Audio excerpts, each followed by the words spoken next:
Anne, thanks very much for joining us.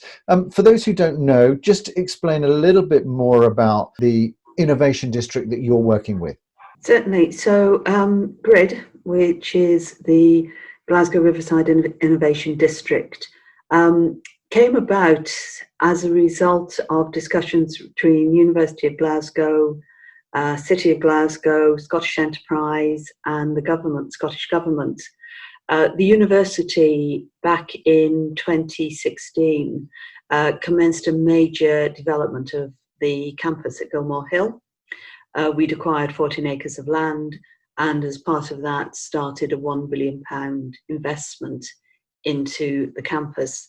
That included building a new research hub, and part of the idea about the research hub was how that provided a stepping stone for the university to grow its thinking around innovation. About 4 miles away, but the other side of the River Clyde, you have the Queen Elizabeth University Hospital. And then when you look across, you've got things like the SECC. So you're beginning to get entertainment, you've got arts, you've got health, you've got engineering. We've got a vast array of industries and sectors within that grid.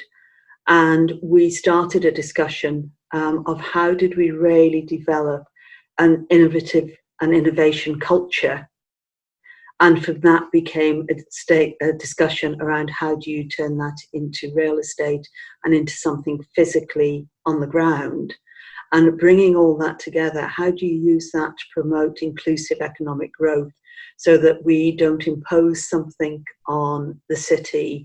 It's a large area that we're covering with the innovation district. So how do you create something which has different fields in different parts of it, has a real vibrancy about it, but doesn't gentrify?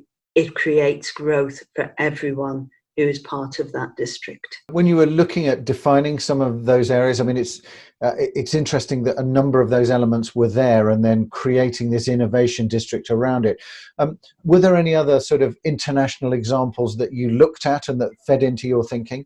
Yes, we looked at places like Eindhoven over in Europe.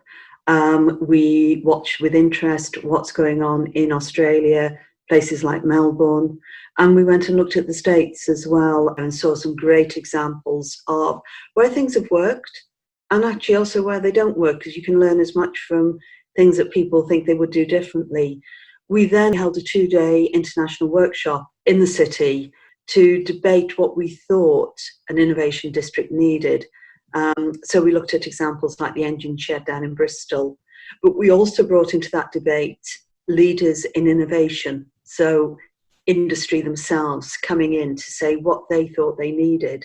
Looking at placemaking, creating that, I suppose, unified district in a way, connected with the city.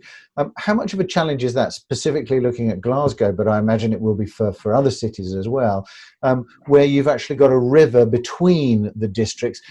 Is that a challenge or is that an advantage? How do you see that? My personal view is that actually the river is a huge opportunity, which at the moment isn't exploited as much as it could be.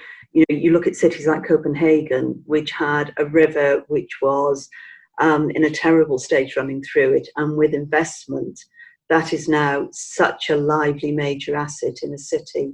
There is the Clyde mission, which has been launched by the Scottish Government, which will look at bringing the Clyde back to life and giving it the place in the city, and I think that is going to be fantastic.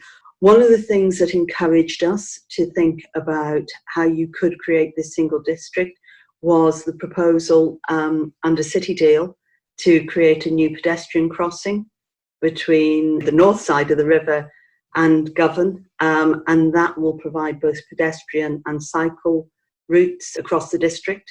And I think that actually was one of the things which made us really seriously think that you could bring these two sides together. But the other thing which is incredibly important is if you look at the social economic profile of the West End of Glasgow down to Govan, and you see the way it changes in such a small distance, there has to be a strong argument for investment south of the river because if we are genuinely going to believe in inclusive economic growth, that has to be in areas which will benefit from it the most. And, you know, for our innovators, they need to be able to also find areas of affordable housing.